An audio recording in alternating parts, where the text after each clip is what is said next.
बिस्मिल्लाहिर्रहमानिर्रहीम, अस्सलाम वालेकुम। आप देख रहे हैं प्रोग्राम पब्लिक ओपिनियन और मैं हूं आपके साथ ज़रियाब इरफान। नाज़रीन, Asia cup high voltage match में रवायती हरीफ भारत के खिलाफ पाकिस्तान की बैटिंग लाइन बुरी तरह लड़खड़ा गई और top order out of order हो गया। कौमी टीम की नाक़िस कारकर्दगी पर आवाम शदीद दुखी और अफसुर्दा नजर आए, मगर इस मैच में भारतीय टीम का रवैया इंतहाई गैर जिम्मेदाराना और स्पोर्ट्समैन स्पिरिट के खिलाफ था। भारतीय कप्तान ने टॉस के बाद पाकिस्तानी कप्तान से हाथ नहीं मिलाया और मैच के बाद भारतीय खिलाड़ियों ने पाकिस्तानी टीम से हैंडशेक नहीं किया। ये खेल के आदाब के सख्त खिलाफ है और पूरी दुनिया के शायकीन क्रिकेट ने इस पर सख्त रिएक्शन दिया है। तज्जियाकारों का ये कहना है कि रवा बरस पाक फौज के हाथों भारतीय फौज की गैर मामूली शिकस्त और राफेल तैयारों की तबाही के बाद भारतीय टीम भी इसी कौमी दबाव की जद में नजर आई। जरा ये भी बताते हैं कि पीसीबी की जानिब से गुज़िश्ता रोज एशिया कप में पाक भारत मैच के दौरान पेश आने वाले नाखुशगवार वाक़े की रोशनी में आईसीसी और एमसीसी को खत लिखा गया। इस खत में रेफरी को एशिया कप से हटाने का मुतालबा किया गया है, जबकि दूसरी जानिब पाकिस्तान में सैलाब की तबाहकारियां जारी हैं। वज़ीर-ए-आज़म ने बिजली के बिलों में रिलीफ का ऐलान किया है। क्या ये ऐलान काफ़ी होगा? मजीद हमें क्या कुछ करना होगा? ये बहुत सारे ऐसे सवालात हैं कि जिनके जवाबात आज जानने की हम कोशिश करेंगे, क्योंकि सैलाब की तबाही, मुतासरीन की आहों, सिस्कियों और कर्ब की कहानियां दिल दहला देने वाली हैं। हद निगाह पानी की हुक्मरानी है, जहां तक नजर जाती है पानी ही पानी है। लाखों एकड़ पर खड़ी फसलें बर्बाद हो चुकी हैं, जबकि वो जमीनें जो कभी सोना उगला करती थीं आज बंजर होकर रह गई हैं। लाखों मवेशी जो देही मईशत का सहारा थे पानी में डूब चुके हैं, जबकि लोग अपनी छतों और दरख्तों पर पनाह लेने पर मजबूर हैं। बच्चे भूख और बीमारी के खतरात से लड़ रहे हैं। खवातीन बेयारो मददगार बैठी हैं और बुजुर्ग आंखों में आंसू लिए अपने घरों को डूबता हुआ देख रहे हैं। रिलीफ के काम बहरहाल जारी हैं। हुकूमत और प्राइवेट तंजीमें अपने बसात के मुताबिक सरगर्म है, लेकिन हकीकत तो ये है कि क्या ये इक़दामात काफ़ी हैं? और मुसीबत इतनी बड़ी है कि इससे निमटना अकेले हुकूमत के बस की बात नहीं। खैमे कम हैं, कश्तियाँ नाकाफ़ी हैं और मुतासरीन की बुनियादी ज़रूरियात भी पूरी नहीं हो पा रही। ये सिर्फ एक कुदरती आफत नहीं बल्कि इंसानी बका का सवाल बन चुका है। ऐसे में ज़रूरत है कि न सिर्फ हुकूमत अपनी हिकमत अमली को तेज़ करे, बल्कि अवाम और मुखय्यर हज़रात भी दिल खोल कर मैदान में आ जाएँ, क्योंकि अगर आज हम सब ने मिलकर हाथ ना बढ़ाया तो आने वाले दिनों में ये इंसानी अलमिया और भी संगीन सूरत इख्तियार कर सकता है। इसके साथ साथ प्रोग्राम के आखिरी हिस्से में इसराइली जाहिरियत के खिलाफ अरब इस्लामी ममालिक के सरबराही इजलास की बात भी हो। आज का एलामिया क्या नई पेशरफ्त लेकर मंजर आम पर आएगा? इन टॉपिक पर मुझे ज्वाइन कर रहे हैं सीनियर सहाफ़ी तज़किया साराना साहब, ज़मीर हैदर साहब और मोहम्मद निशाद अली साहब भी प्रोग्राम में मेरे साथ शामिल गुफ्तगू होंगे। सबसे पहले बात कर लेते हैं पाकिस्तान और इंडिया के मैच के हवाले से। एशिया कप का ये मैच था जिसमें दोनों टीमें आमने सामने थी और कल हमने देखा कि किस तरह से भारत ने जो कि स्पोर्ट्समैन स्पिरिट है उसका जो एक भोंडा यूँ कह लीजिए कि एक मैसेज कन्वे किया है पूरी दुनिया पर। शायद पाकिस्तान के साथ तो अपनी खार निकालनी होगी, लेकिन ये मैसेज जो पूरी दुनिया पर गया तो ये कोई अच्छा मैसेज नहीं था। बहरहाल पाकिस्तानी टीम की तरफ से जो अब एक सिफारिश सामने आई है, सिफारिश क्या गुजारिश सामने आई है, मोहसिन नकवी साहब जो कि चेयरमैन पीसीबी हैं, इसाराना साहब, उन्होंने ये कहा है कि आईसीसी इसके ऊपर फौरी तौर पर एक्शन लें और अगर आईसीसी की तरफ से उस रेफरी के अगेंस्ट कोई एक्शन नहीं लिया जाता या उसको ओहदे से नहीं हटा दिया जाता तो पाकिस्तान एशिया कप से पीछे हट जाएगा। फिलहाल खबर यह है कि आईसीसी ने ये एक्शन ले लिया है, मतलब ये कार्रवाई करने का इम्कान है। आपको लगता है कि ये कार्रवाई होगी? नहीं, ये कल का अगर आप मैच देखें ना, पाकिस्तान मैदान में तो हार गया, लेकिन इंडिया ने बदइखलाकी, घटियापन, छोटेपन के अंदर ना उसने पूरी दुनिया को बता दिया कि इनका असल चेहरा ये है। ठीक है, मैं तो ये कहता हूँ कि लानत भेजें ऐसी क्रिकेट के ऊपर। ऐसा ही है, पाकिस्तान इस टूर्नामेंट का बाइकाट कर दे, जिसके ऑर्गेनाइजर, जिसके हर चीज इंडिया के हाथ में है, हैं उनके इनामात भी उनकी कंपनियों के, वो एंकर्स भी उनकी कंपनियों के, अंपायर्स भी, तो हमको उनके कोई वो लगे हुए ललियां दे बाल हैं हम उनके कि हमने हर हाल में खेलना है वहां पे। उन्होंने अभी लेजेंड्स ऑफ क्रिकेट के अंदर बाइकाट कर दिया हमारी टीम का। ठीक है, तो हमें क्या ऐसी हमारी कोई वहां वेल नहीं चाहिए कि हम वो नहीं कर सकते। दूसरी बात यह कि उसने अगर बेलगाम के को कहा ना कि जी उनके हवाले नाम कर, हमारे कप्तान को भी इज़हार ताज़ियत करना चाहिए था 6 तैयारों के गिरने पे। बिल्कुल ठीक है ना, हमारा कप्तान को भी चाहिए था कि मैं भी इज़हार ताज़ियत करता हूं कि उनके जो 6 तैयारे गिरे। बाकी मैं एक बात बता दूं, देखिए बाबर आजम जैसा बंदा जो टॉप रैंक तीनों फॉर्मेट का है, T20 में, वनडे के अंदर, टेस्ट के अंदर, आपने हम हीरो ही नहीं बनने देते किसी को। और जी बाबर जो अब है ना उसमें इंटेंट नहीं है T20 की, कल आप हैरान होंगे, मेरे ख्याल है हिस्ट्री में ऐसा नहीं हुआ कि 20 ओवरों में 10.3 ओवर हमने डॉट्स खेले हैं। 127 रन का जब टारगेट मिला, मैं तो हैरान थी, ये तो कि इंडियंस ने तो ये हंसते खेलते लड़कों की बॉडी लैंग्वेज हमारे देखें क्या थी। हाँ। ठीक है, ऐसा लग रहा था कि जैसे को पता नहीं कितना प्रेशर में, और यार मुझे फिर आप कहेंगी मुझे वो लोग याद आ जाते हैं जो कहीं कोई अडयाला बैठा को कहीं कि उन्होंने इंडिया में जाके उन्हें मारा था सिर्फ इसलिए कि उनके अज़म बड़े मजबूत थे, टांगे कांप रही हैं, हाँ बल्ला पकड़ा नहीं जा रहा, क्रिकेट के पूरी कौम का जनाजा निकालने वहां पे पहुंचे हुए, बेड़ा गर्क करके रख दिया पाकिस्तानी क्रिकेट टीम का। निशाद साहब, ये दोनों मामला साथ साथ हैं, एक तो पाकिस्तानी टीम की कारकर्दगी भी, दूसरा जो इंडियंस ने किया वो भी हमारे सामने है। हाँ, एक चीज के ऊपर यकीनी तौर पर हम दूसरी चीज को नजरअंदाज नहीं कर सकते, लेकिन मैं दोनों ही पहलुओं पर आपकी रहनुमाई चाहूंगी कि सर आपको लगता है कि पाकिस्तान ने अपना एहतजाज रिकॉर्ड करवाया, मैं कहती हूँ बिल्कुल दुरुस्त किया, लेकिन आईसीसी गौर कर रहा है, कार्रवाई करता हुआ आपको नजर आ रही है नहीं? बिस्मिल्लाहिर्रहमानिर्रहीम। देखिए, हम सब जानते हैं कि जो इंटरनेशनल क्रिकेट बोर्ड है उसके क्या कंस्ट्रेंट्स हैं, उस पर किसका कब्जा है और उसका मेजर रेवेन्यू शेयर जो है उसका होल्डर कौन है। सही। आईसीसी का मुझे तवक्को कम है, लेकिन जो एमसीसी है क्योंकि वो आप जो समझिए क्रिकेट की बाइबल का कस्टोडियन है। अच्छा। तो चूंकि वो कवानीन के मामलात के अंदर वो बहुत अपनी राय भी देता है और उसके मुतालिक गुफ्तगू भी करता है, तो उम्मीद है कि शायद एमसीसी जो है उसकी तरफ से शायद पाकिस्तानी मौक़िफ़ की तायीद की जाएगी। आईसीसी अभी इस मामले को लटकाने की कोशिश करेगा, क्योंकि अगर आप गौर कीजिए तो ये बड़ी, जैसे मुझे समझ नहीं आई कि ये बात कैसे कर ली एक जिम्मेदार जो गेम है इंटरनेशनल लेवल की, वहां अगर कोई थर्ड अंपायर जो है वो ये ना सिर्फ ये कहे कि जी ये टॉस के बाद जो है ये हैंडशेक नहीं होगा, हाँ। ये इंडियन क्रिकेट बोर्ड ने नहीं कहा है, ये जी असल में भारतीय हुकूमत की हिदायत है।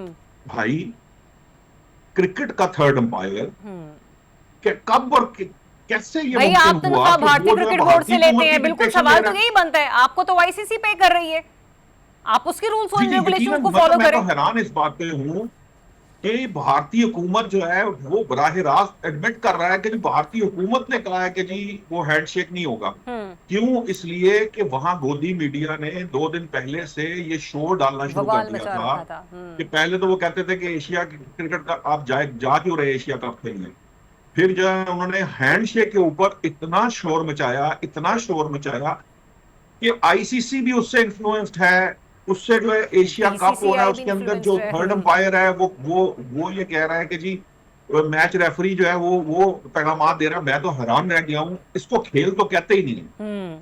मैं नहीं समझता कि ये खेल है, और मैं ये समझता हूँ कि पाकिस्तान ने अगर ये खेल नहीं तो जाहिर सी बात है ये फिर खुली जंग है, और इस जंग में हमें अपने पत्ते जो है ना बड़े सोच समझकर खेलने होंगे। जमीर हैदर साहब, अगर ये खेल नहीं तो सीधी सीधी जंग है ना, और वो कहते हैं कि प्यार और जंग में सब कुछ जायज है, पाकिस्तान हमारा प्यार है और इंडिया के साथ तो फिर खुली जंग है। और अगर ऐसे में आईसीसी कोई बेहतर फैसला नहीं कर पाता, जो कि पाकिस्तान क्या कहते हैं उम्मीद करता है कि आईसीसी की तरफ से कोई मुस्बत पेशरफ्त उठाए जाने की, तो पाकिस्तान का स्टेप बैक कर जाना, टूर्नामेंट का बॉयकॉट कर देना, ये खुद पाकिस्तान के लिए कितना बेहतर होगा, पाकिस्तानी इमेज के लिए कितना बेहतर होगा?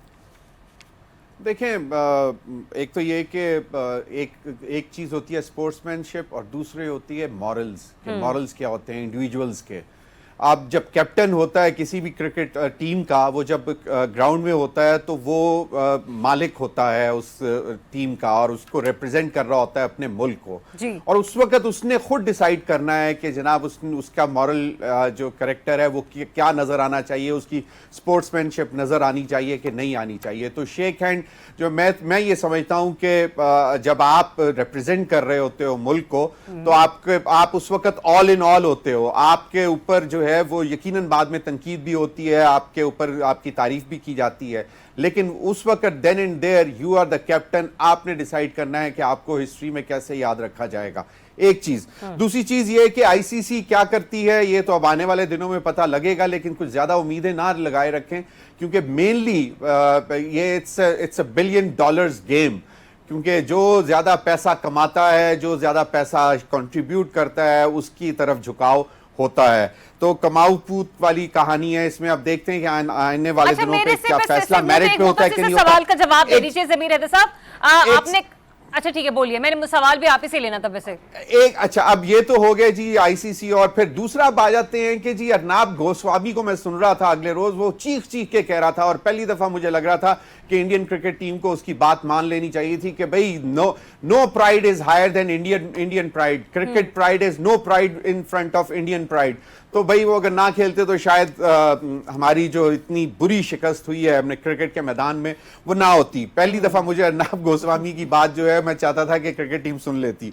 दूसरी चीज ये कि अब क्या क्रिकेट भी हमें एयरफोर्स की टीम से खिलवाना चाहिए था। और फिर एयरफोर्स का जो जिस तरह एक कंट्रोल रूम में जब 9 और 10 की दरमियानी रात को जब हमने उनके इतने जहाज गिराए और उसके पीछे का हमें बताया गया पंजाब की एक बहुत बड़ी शख्सियत ने कि जी एक बहुत बड़ी शख्सियत जो है वो कंट्रोल रूम में बैठकर सारा प्लान जो है वो डिजाइन कर रहे थे। तो अभी क्रिकेट तो शायद उनका ज्यादा बड़ा फोर्टे था, वो क्रिकेटर भी रह चुके हुए हैं। अगर वो बात सही थी तो फिर इस क्रिकेट का भी कोई कंट्रोल रूम बना देते और फिर पाकिस्तान की क्रिकेट टीम को पाकिस्तान की क्रिकेट टीम को जो है वो जरा कंट्रोल करते।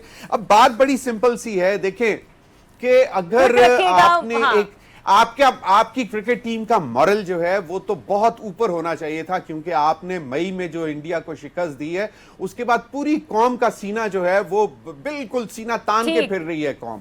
तो क्रिकेट टीम को जो हमारी वहां पे कल मैदान में उतरी है उसको तो वैसे ही उसमें जो है इतना कॉन्फिडेंस होना चाहिए था। आयोडीन की कमी थी सर, कल जो टीम उतरी ना के मैदान में शायद उसमें आयोडीन की कमी थी। हार जीत जो है ना, देखें हार जीत वो एक अलग बात है, लेकिन परफॉर्मेंस नजर आनी चाहिए थी। बिल्कुल ऐसा ही, परफॉर्मेंस हमें माजरत से नजर नहीं आई है। और फिर मैं दोबारा फिर वो बोलूंगा कि एयरफोर्स को दे दें अब कंट्रोल बीसीसीआई का, जो ताकि वो सॉरी वो पीसीबी का ताकि ये कुछ परफॉर्म कर सके। अच्छा मुझे एक जुमले में हाँ या नहीं में आप तीनों का जवाब चाहिए। अगर आईसीसी कोई एक्शन नहीं लेता, स्टार्टिंग विद यू सहराना साहब, आपको लगता है कि जो मोहसिन नकवी साहब ने कहा कि फिर हम स्टेप बैक कर जाएंगे, टूर्नामेंट नहीं खेलेंगे, उनको ऐसा ही करना चाहिए और पाकिस्तान उनके साथ खड़ा है? बिल्कुल पूरा पाकिस्तान खड़ा है। पहली दफा मोहसिन नकवी साहब को खुशी होगी कि उनके साथ अवाम खड़ी है। जमीर हैदर साहब, आपको क्या लगता है पाकिस्तान को क्या करना चाहिए अगर आईसीसी कोई एक्शन नहीं लेता? वैसे मुझे तो ज्यादा अच्छा लगता है कि मैदान में आप उनको पिछाड़ते, मैदान में आप उनको शिकस्त देते, लेकिन अगर ये फैसला आवाम का है कि जी हमें उनके साथ नहीं खेलना चाहिए तो फिर फाबेहा। ठीक है, नौशाद साहब क्विकली आप भी बता दीजिए। देखिए मेरी राय के अंदर पाकिस्तान को कंटिन्यू करना चाहिए, प्रोटेस्ट रिकॉर्ड कराना चाहिए, लेकिन उनको वाकईतन मैदान में ही शिकस्त देनी चाहिए। उनको ये कहने का मौका नहीं देना चाहिए कि हम जो है मैदान से भाग गए शिकस्त के बाद। तो मेरी राय में उनको मैच खेलने चाहिए, क्योंकि आखिर फाइनल जो है वो इन्हीं के दरमियान होना है। और अगर एक मैच हमने हार लिया है टूर्नामेंट के शुरू में तो यूजुअली वो टूर्नामेंट का फाइनल फिर हम जीता करते हैं, जो जिस तरह की हिस्ट्री मुझे याद पड़ती है। आपकी ज़बान मेरी नजर में खेल पाकिस्तान कंटिन्यू करता है तो पाकिस्तान ये ट्रॉफी अपने घर लेकर आए। एक ब्रेक लेने का कहा जा रहा है, वापस आते हैं, स्टे ट्यून्ड।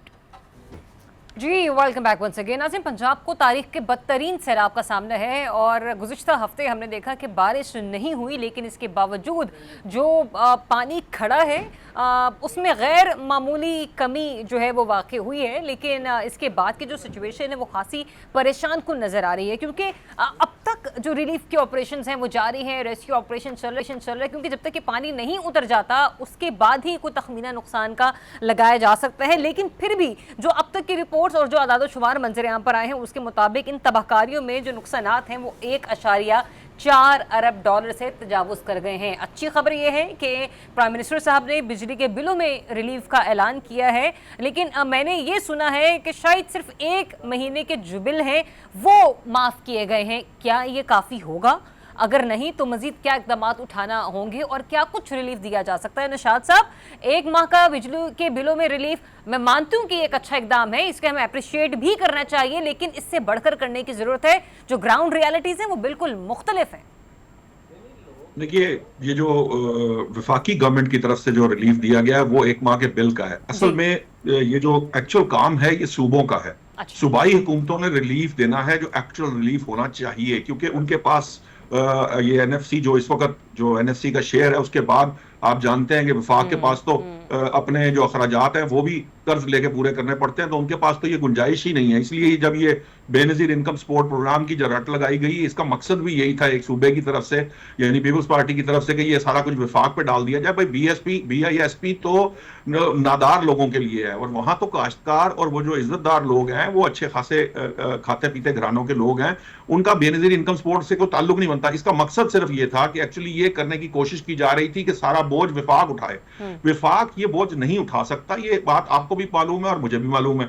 अब सूबों ने करना है, सूबों की तरफ से जो ऐलानात सामने आने चाहिए, उसके लिए ये जो कमेटी एहसन इक्बाल साहब की सदारत में बनी थी, उसको जो है ना वो चीजें, हाँ जी, वो चीजें बताएं कि इस वक्त पंजाब का देखे ना, सबसे ज्यादा इफेक्ट तो पंजाब का इलाका हुआ है।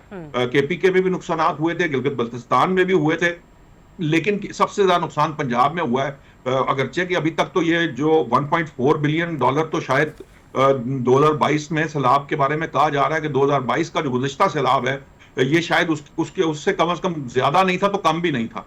तो उस वक्त तो $15 अरब की मालियत का नुकसान था और $15 अरब रिलीफ के लिए चाहिए थे।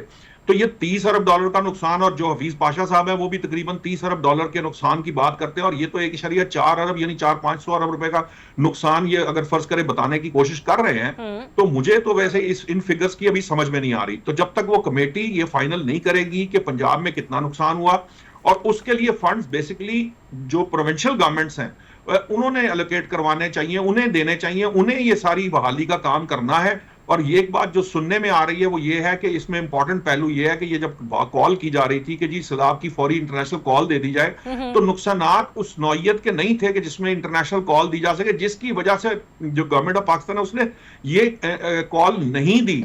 जो आपके नजदीक इंटरनेशनल कॉल जो है वो किन नुकसानात की सूरत में दी जानी चाहिए थी या दी जानी चाहिए है? वॉल्यूम पर, असल में ये वॉल्यूम पे डिपेंड कर रहा होता है। जो नुकसानात का जो तखमीना इब्तदाई होता है उसकी बुनियाद पे आप ये इंटरनेशनल कॉल दे सकते हैं। अच्छा। मुझे नहीं मालूम, मेरी नजर में तो शायद नुकसान उससे, मुझे तो कम से कम मैं बता रहा हूँ कि गुज़िश्ता सैलाब से किसी तौर कम नहीं लग रहा। हाँ। लेकिन गवर्नमेंट सर्कल से मुझे ये बात सुनने को मिल रही है कि शायद नुकसान उस तरह का नहीं था कि इंटरनेशनल कॉल दी जा सके, इसलिए कॉल नहीं दी। इसीलिए एहसन इकबाल साहब ने कहा कि जी हम इसको अपने वसाइल से जो है इस मामले को निपटेंगे, और जो सूबे हैं उनको बेसिकली आगे आना पड़ेगा। सूबे जो हैं उन, अब पंजाब की जो गवर्नमेंट है उसकी तरफ से ये चीजें सामने आनी चाहिए। अच्छा ठीक है, आई एम अमेज्ड कि गवर्नमेंट ये कह रही है कि नुकसान उतना बड़ा नहीं है कि जितना होना चाहिए, तो और हमें इंटरनेशनल इदारों के पास जाना चाहिए था। कुछ ऐसी इतलात हैं जी, मेरे पास कुछ ऐसी इतलात हैं हाँ। जिसकी बुनियाद पे ये कॉल नहीं दी गई थी। अच्छा ठीक है, जमीर हैदर साहब मुझे ये बताइए, आपकी तजुर्बा जो आप देख रहे हैं, जो फील्ड रिपोर्टर्स हैं, जाहिर सी बात है आपका भी किसी से फोन कॉल पर बातचीत हुई होगी, बंदा जानते हैं कि ग्राउंड रियलिटीज क्या है, क्योंकि जितने भी फील्ड में साफी मौजूद हैं, वक्तन फवक्तन मैं भी कहीं ना कहीं किसी से ट्विटर के इनबॉक्स में जाकर पूछ रही होती हूँ, किसी से व्हाट्सएप के थ्रू पूछ रही होती है कि क्या सिचुएशन है, क्योंकि लोग जो बता रहे हैं सर वो तो उनकी तो पूरी की पूरी जिंदगियां उजड़ गई हैं, तबाह बर्बाद हो गए हैं। फॉर इंस्टेंस कि अगर इंटरनेशनली भी कॉल नहीं दी जाती है तो इस गवर्नमेंट में, ये प्रोविंशियल गवर्नमेंट में एक कैपेसिटी है कि उनके दुखों का, उनके नुकसानात का लोग मदावा कर सकें? बिल्कुल कैपेसिटी है, लेकिन वो उसी वक्त होगी अगर आप अपनी मरात, अपनी सैलरीज जो हैं, और जो गवर्नमेंट ऑफिशियल्स और जिस तरह पार्लियामेंटेरियंस की सैलरीज, स्पीकर्स की सैलरीज, जजेस की सैलरीज, अगर ये इसी तरह बढ़ाते रहे तो फिर आपके पास क्या है? आपके पास कुछ नहीं बचेगा। इस जो आवाम जो बेचारी इस वक्त बे यारो मददगार बैठी हुई है। एक चीज जो बड़ी इंपॉर्टेंट है, अभी आपने जिक्र किया बिजली के बिलों में रिलीफ, आपको ये याद होना चाहिए कि सेंट्रल पंजाब में तो जुलाई में नुकसानात होना शुरू हो गए थे।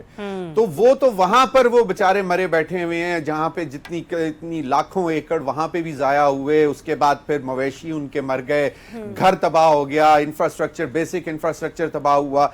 तो बेसिकली तो आपको वहां पे भी पहले जुलाई से बिजली के बिलों के ऊपर जो है आपको रिलीफ देना शुरू करना चाहिए था, और उसके बाद फिर अगस्त और फिर आने वाले दिनों में भी कम से कम सितंबर का बिल भी, मेरे ख्याल में जो साउथ पंजाब में अब सितंबर का बिल भी बिजली का जो है वो माफ कर देना चाहिए। तो सेंट्रल पंजाब में जुलाई अगस्त और साउथ पंजाब में अगस्त सितंबर के बिजली के बिल माफ होने चाहिए। हमारे यहाँ सबसे बड़ा डायलेमा ये है कि नजरियाब आपकी फसलें, खड़ी फसलें जो कि अभी चंद महीनों में जो उन्होंने काटनी थी वो तबाह हो गई। लाखों एकड़, करोड़ों एकड़ जो हैं वो तबाह हो गए और करोड़ों की आबादी कहा जा रहा है कि वो इस वक्त डिस्प्लेस हो चुकी हुई है। हमारे यहाँ कोई कॉन्सेप्ट नहीं है और कितने जमाने से ये हम सुनते आ रहे हैं कि जी क्रॉप इंश्योरेंस होनी चाहिए और खास तौर पर नेचुरल क्लैमिटीज के हवाले से, क्योंकि बारिश, तूफान, आंधी जो है आपकी पूरी पूरी फसल तबाह कर जाती है। कोई इस किस्म की स्ट्रैटेजी नहीं है। आपने अगर बिजली के बिल माफ कर दिए, आप मुझे बताएं जिसने अभी अपनी फसल बोई हुई थी, जिसने बैंक से कर्जे लिए हुए थे, उसने बीज के लिए, खाद के लिए, ट्रैक्टर के लिए, बहुत सी चीजों के लिए उसने कर्जे लिए थे, उसमें क्या आप अनाउंस करेंगे? क्या टोटल जो है इंटरेस्ट खत्म करेंगे या आप उनका लोन माफ करेंगे? अगर मैं गलत नहीं हूं, होता रहा है तो कोरोना जैसी मोहलिक बीमारी जो आई थी, जिसने जो पाकिस्तान में नुकसान और तबाही मचाई थी, ये पंजाब के लोग, हमारे किसान बहन भाई, ये उसी बीमारी से दो चार मुझे नजर आ रहे हैं। ठीक, देखें ना आप ये इतने बड़े बड़े लोग जो हैं वो अपना अरबों रुपए का लोन माफ करवा देते हैं, राइट ऑफ हो जाता है लोन, तो इन बेचारे गरीब किसानों का लोन क्यों नहीं माफ किया जा सकता? और दूसरा, आइंदा आने वाले दिनों में इनको मेरा ख्याल में जो कर्जा जो बैंक दे, एक तो उसमें जीरो इंटरेस्ट होना चाहिए, लेकिन वो इंटरेस्ट माफ करते हुए कहते हैं कि जी ये आपके वो जो चार्जेस होते हैं जी, प्रोसेसिंग चार्जेस में, उसमें वो काफी सारे पैसे ले जाते हैं, तो वो भी इंश्योर करना चाहिए कि वो भी ना उनको देना पड़े, क्योंकि इस वक्त उनके पास तो है ही कुछ नहीं। वो बेचारे बेयारो मददगार बैठे हुए हैं, पेट में डालने को कुछ नहीं है, वो आपको क्या देगा? सही, ठीक है, आपका पॉइंट आ गया। ज़मीर रहती साहब, इसारा साहब, क्या फोर्स कर रहे हैं आप? जैसे कुछ तजावीज़ ज़मीर रहती साहब ने भी दी ना कि जब आगे को चलकर किसान ने खड़ा होना है और जाहिर सी बात है दोबारा से उसने लोन्स लेने हैं, तो ना सिर्फ उन्हें बिला सूद कर्जे फराहम किए जाए, बल्कि ये जो बैंक चार्जेस और ये वो फलानी चीज़ें होती हैं, उनका भी जो है ना वो खात्मा होना चाहिए। मीनवाइल सिर्फ एक बिल की मौफी से तो सर ये खानदान खड़े होने वाले नहीं है। अच्छा देखें, हमारे माइंडसेट का अंदाज़ा आप इस बात से करें कि मैं एक देख रहा था, कोई वज़ीर साहब फरमा रहे थे कि ये जो स्कूल घिरे हैं ना, अब चूँकि ये सैलाब के बाद जब स्कूल लगेंगे, ये नहीं होंगे, तो हमें 20 अरब रुपए तो इसी मद में बच जाएंगे, जो टीचर्स के और ये वो खर्चे के। अंदाज़ा करें हमारे माइंडसेट का, हम कहाँ पे खड़े हुए लोग हैं, हम किस तरह पैसे बचाने का हमारा प्लान क्या है। आपके पास जो इतलात आ रही हैं वो असल हकीकत के 50% भी नहीं है, ठीक है। अभी ये जो अलीपुर के करीब में वो देख रहा था कि खेतों में से 9 लाशें मिली हैं एक ही फैमिली की, जिसमें औरतें भी थी, बच्चे भी थे, बूढ़े भी थे।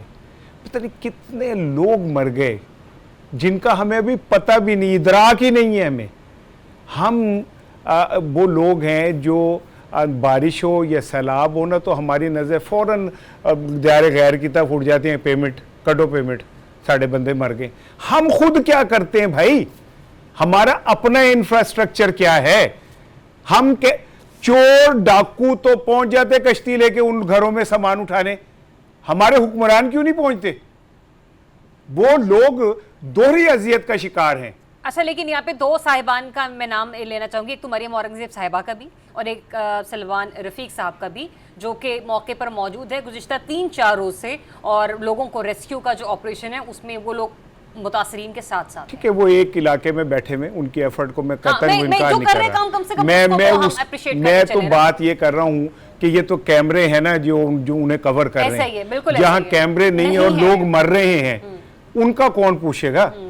वो घर जो अपने घरों को छोड़ना चाहते हैं अपनी जिंदगी बचाने के लिए, और अपनी बेटी का जहेज भी नहीं लूटता हुआ देख सकते, वो क्या करेंगे? वो लोग क्या करेंगे? अभी वो मैं देख रहा था फुटेज की, चारपाई के ऊपर उसने सामान रखा हुआ था और वो उसे किसी महफूज मुकाम के तरफ ले जाना चाह रहे थे, बेटी के जहेज। वो कहाँ जाएंगे?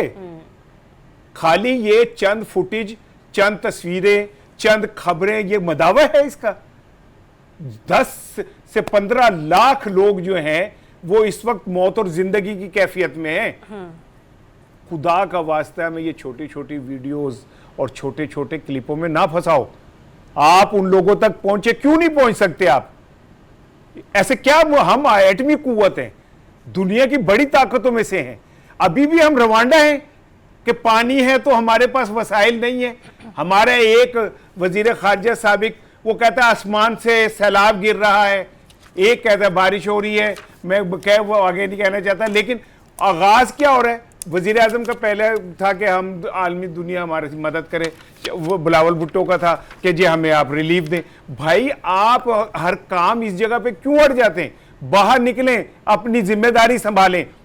और ये जो है ना बिल का एक बिल माफ कर दिए तो उन्होंने को बिजली है कि जेडे तुम माफ करोगे, मीटर केड़े रहे उन्होंने को जेडे माफ करोगे, और फिर उनके पास घर कौन से रहे जो आप भी उनकी बिजली काट देंगे? तो वो तो खुद मरने वाले हैं, उनके ऊपर आप क्या मेहरबानी कर रहे हैं? मेहरबानी करनी है तो फिर उन जो एक एक घर है ना उसका पहले तखमीना लगाएं और उसके बाद वो एक एक घर के मुताबिक क्या मैं प्लान को अंदाजा होगा कि शायद वाकई हमें अभी इन्हें कुछ नहीं पता क्या हो रहा है, ये अन्य बातें किए जा रहे हैं। ऐसे ही एक ब्रेक लेते हैं।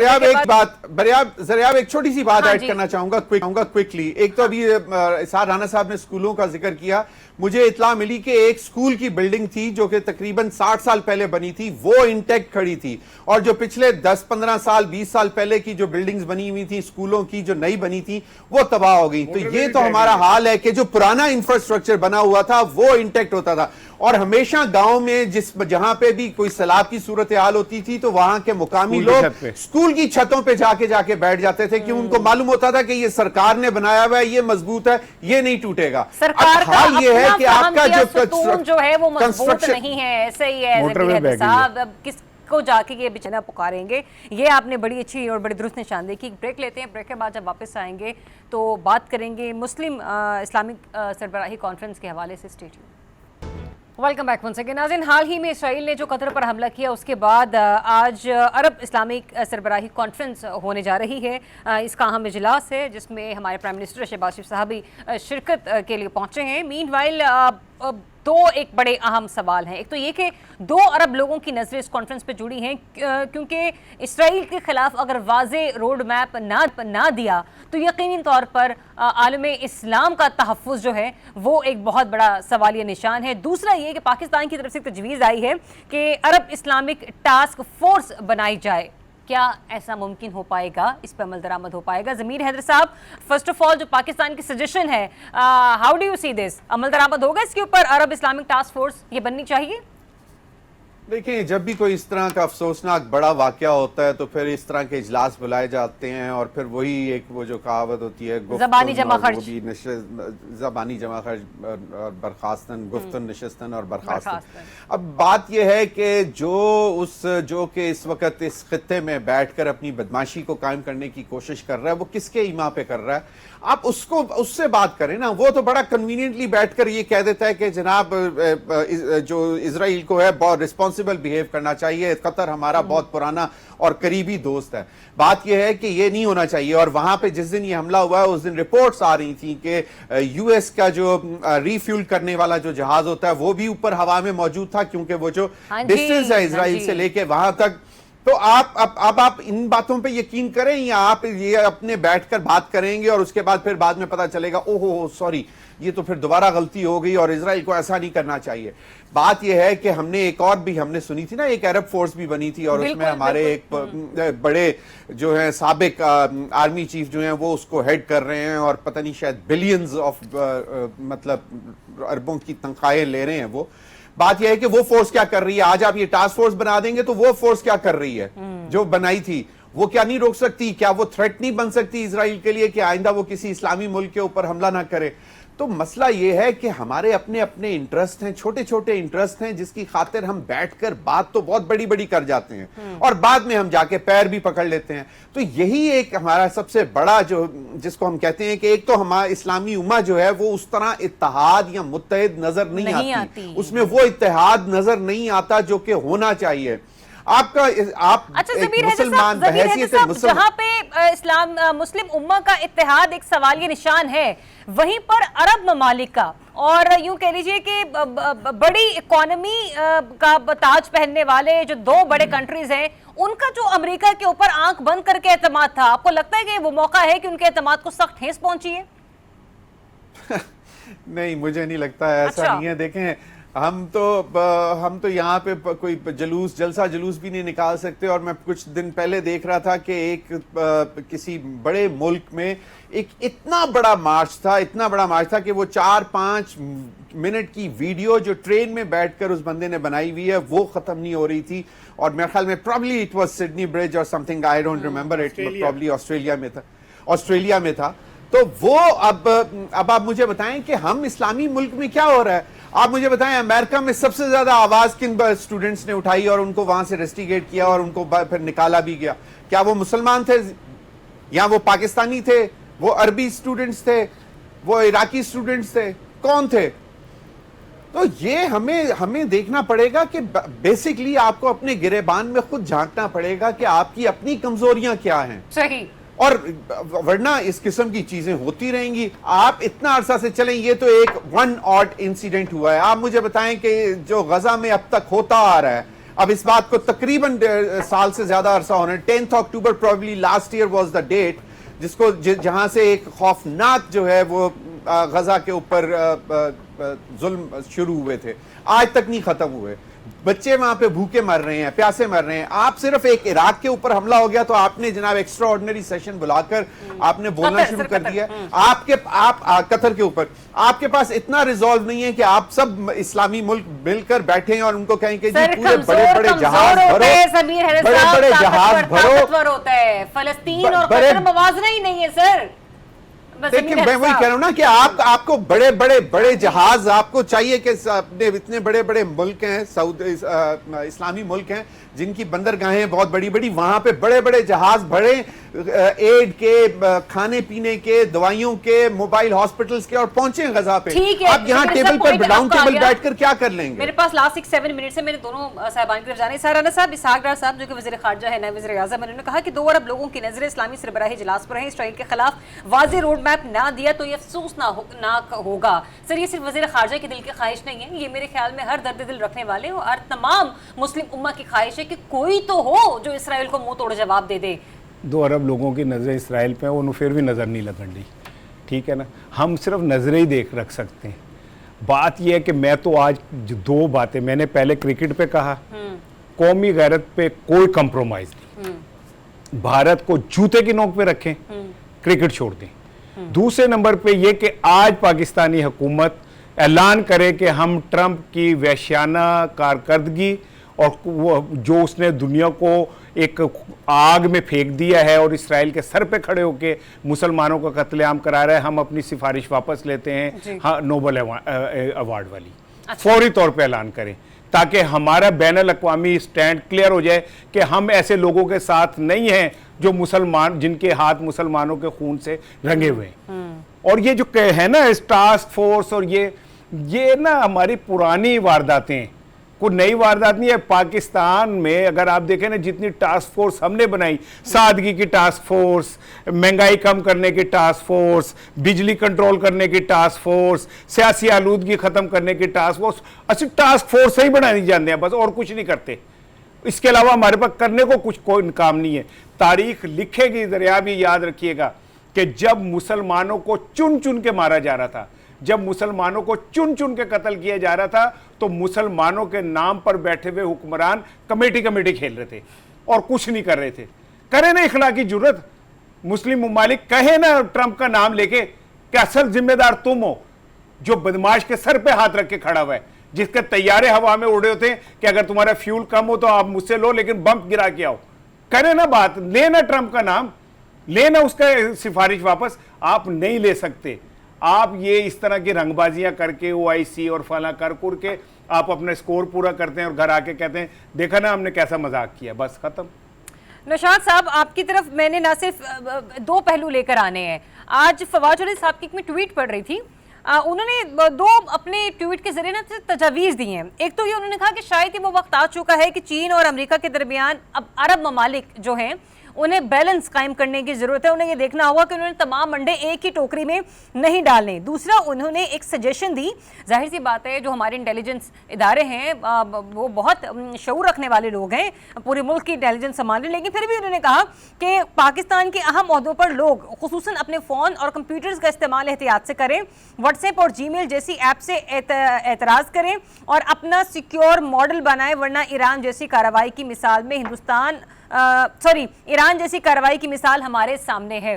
सर, आप इन दोनों सजेशंस को किस तरह से देख रहे हैं? देखिए, पहली तो सजेशन जो थी वो अल्टीमेटली उन्होंने देनी है। जो दूसरी है वो अब जब आपके थोड़ा रोल प्ले कर रहे हैं, जरा फ्रंट लाइन रोल प्ले करने की कोशिश कर रहे हैं इस वक्त जो सिचुएशन है, आपने देखा कि वजीर आजम खुद भी कतर गए थे, फिर वापस आए, फिर अब नायब वजीर आजम वहाँ हैं, फिर वजीर आजम दोबारा चले गए, और हमने नकात भी पेश किए हैं जिसके अंदर ये टास्क फोर्स समेत और भी मुख्तलिफ तरह के जो नकात हैं वो दिए गए हैं, यानी तजावीज़ दी गई हैं। तो चूंकि पाकिस्तान इसराइल को तस्लीम नहीं करता बतौर रियासत, और पाकिस्तान उसके, आप ये सारी दुनिया जानती है, इसमें कोई ढकी छुपी बात नहीं है कि इसराइल अगर किसी दुश्मन मुल्क को दुश्मन समझता है तो वो ईरान के बाद पाकिस्तान है, यानी शायद नंबर में वो पाकिस्तान पहले नंबर पर हो, लेकिन अभी फिलहाल वो उसके करीब ईरान है, तो वो ईरान के थ्रू मामलात को देखता है कि भाई कल को आने वाले वक्त में वो पाकिस्तान को निपटेगा, क्योंकि बाकी जो अरब ममालिक हैं उनका स्टेटस, उनका किरदार और उनकी चीजें आपके सामने हैं। दूसरी बात यह है कि ये जो बात अभी की गई है कि जी वो कोई टास्क फोर्स बना भी ले या कुछ भी कर ले, देखें OIC मौजूद है, अगर OIC इस काबिल होती तो पहले कुछ ना कर चुकी होती। तो ये नशिस्तन गुफ्तन बर्खास्तन वाला मामला है। अब तो मामला सिर्फ ये है कि कतर के ऊपर चुके आई, क्योंकि कतर ये समझता है कि वो अमेरिका का इत्तेहादी है, उसके ऊपर ये हमला नहीं हो सकता था, तो इसलिए ये आपको दौड़ भाग नजर आ रही है। हो सकता है कि वो बिल्कुल उसी तरह की कोई टास्क फोर्स बन भी जाए, जैसी अभी इत्तेहादी किसी फौज की बात की गई थी कि वो 39 ममालिक की जो एक फौज बनी थी, वो उस तरह की कोई टास्क फोर्स भी बन जाएगी। बात सिर्फ सिंपल और स्ट्रेट ये है कि आपके जो मुस्लिम ममालिक हैं, अरब और नॉन अरब, इनके अपने अपने मुफादात हैं, और जब तक ये इन मुफादात से बालातर नहीं होंगे, आप ये देखिए कि ये जो 3 ममालिक की बात की जा रही है, ये सऊदी अरब ने, UAE ने और कतर ने कितने खरब डॉलर की इन्वेस्टमेंट अभी ट्रंप के आने के बाद कमिट की है। तो ये जो इनके अपने माशी मफादात हैं, जब तक वो आपके फ्रंट पे रहेंगे, आप किसी सूरत ना आप में कोई इत्तेहाद होगा और ना ही आप किसी को कोई मुंह तोड़ जवाब दे सकते हैं। आप सिर्फ उस सूरत में इकट्ठे हो सकते हैं कि जब आप अपने माशी मफादात से ऊपर उठेंगे। आप जो ये जो एक जिस्म की बात करते हैं मुस्लिम उम्मा के तौर पे, आप वाकयातन उस दर्द को महसूस करेंगे।